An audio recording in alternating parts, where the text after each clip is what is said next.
Magandang araw mga kahoging. Dahil weekend nga ngayon ay ito, umuwi tayo sa probinsya. Ito yung time na gustong gusto natin ang pag-uwi natin sa probinsya at para makasama natin ang pamilya. Para sa isang linggo nating pagod sa trabaho ay ito ang ating pinakapahinga, ang pag-uwi natin sa probinsya. Dito nga guys ay kumukuha tayo ng okra para maipang ulam.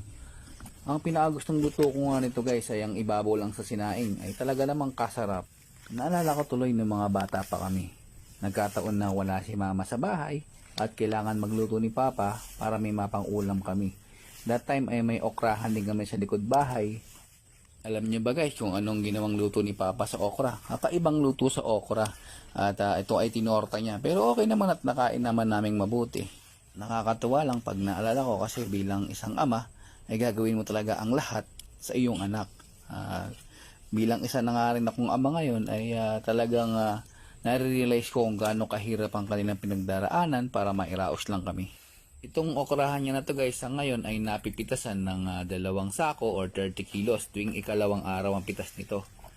Yung okrahan niya din na to ay nasira ang dahon nung nakaraan, kaya siya ngayon kinapon. Ngayon naging bumulas at gumanda yung pagbunga niya. May mga katabi nga rin pala itong iba-ibang gulay tulad ng ampalaya, sitaw, upo at may palayan din nakatabi.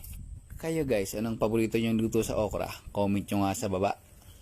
Ito na nga guys ang ating napitas na mga gulay. Okra, ampalaya at may sitaw din yan sa ilalim.